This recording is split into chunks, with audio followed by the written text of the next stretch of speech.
الرحمن الرحيم. 18/3/2014 درعا بلدة نعيمة. ها هم أبطال كتيبة شيخ الإسلام ابن تيمية للمهام الخاصة التابعة للواء فلوجة حوران، رغم مصابهم الكبير بفقدان قائد كتيبتهم أبو يوسف الزرقاوي.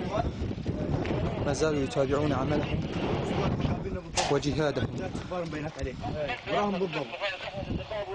بقصف ميليشيات النظام المتمركزة حول بلدة نعيمة، وما زالوا يقومون بأعمالهم الجهادية حتى هذه اللحظة، وهم مستمرون بإذن الله عز وجل حتى تحقيق النصر أو الشهادة.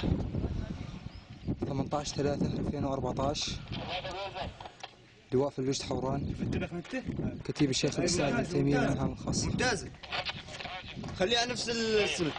الله أكبر، ممتازة، شفتها؟ بين الثنتين الأخرانيات.